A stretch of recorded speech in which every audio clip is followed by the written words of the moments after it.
मुख्यमंत्री युवा कार्य प्रशिक्षण योजनेमध्ये आता विद्यार्थ्यांना फायदा होऊ शकतो, कारण येत्या 16 तारखेला आझाद मैदानावर जो मोर्चा होणार आहे यामध्ये आता विद्यार्थ्यांच्या सर्व मागण्या मांडण्यात येणार आहे आणि यामध्ये 2024 मध्ये ज्याही विद्यार्थ्यांचे राहिलेले जेही पेमेंट असेल म्हणजे मानधन असेल हे सुद्धा भरपूर विद्यार्थ्यांना 4 ते 5 महिन्यापासून मिळालेले नाही आहे, तर ते सुद्धा मानधन सर्व मानधन विद्यार्थ्याला मिळण्यात यावे आणि त्यानंतर सर्व लाडक्या भावांना परमनंट करण्याचा सुद्धा विचार करावा। तर याबद्दल आपल्याला माननीय हरिभाऊ राठोड हे विद्यार्थ्यांच्या पाठीशी उभे आहे, तर हे आपल्याला जो मोर्चा असणार आहे त्या मोर्चामध्ये सपोर्ट करणार आहे। तर त्यांनी नेमकं काय म्हटलं आहे विद्यार्थ्यांसाठी हे आपण व्हिडिओमध्ये बघणार आहे, तर व्हिडिओ शेवटपर्यंत बघा।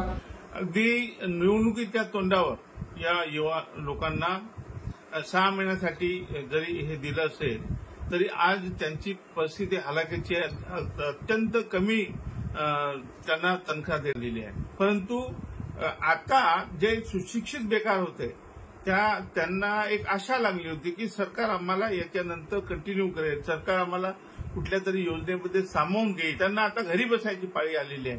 त्यामुळे या सगळ्या लोकांचा जो युवा प्रशिक्षणार्थी आहे त्यांचा मोर्चा आझाद मैदान मुंबई येथे आयोजित करण्यात आलेला आहे। यामुळे आमच्या ज्या मागण्या आहेत या रास्त मागण्या आहेत ते सरकारपुढे मांडून या मागण्या मंजूर होईपर्यंत आम्ही हा लढा लढणार। अशा प्रकारे आता संपूर्ण ज्या मागण्या ह्या आता येत्या मोर्चामध्ये सर्व मांडण्यात येणार आहे। तर यामध्ये आता सरकार कोणता प्रतिसाद देणार आणि यामध्ये विद्यार्थ्यांच्या कोणकोणत्या मागण्या पूर्ण करण्यात येणार आहे याबद्दल आता सर्व विद्यार्थ्यांना उत्सुकता लागली आहे। तर यामध्ये कालावधी वाढ होणार का, तर यामध्ये राहिलेले तुमचे जेही मानधन आहे हे सुद्धा तुम्हाला आता मिळणार का, याबद्दल संपूर्ण विद्यार्थी वाट बघणार आहे की 16 तारखेला नेमकं काय होणार।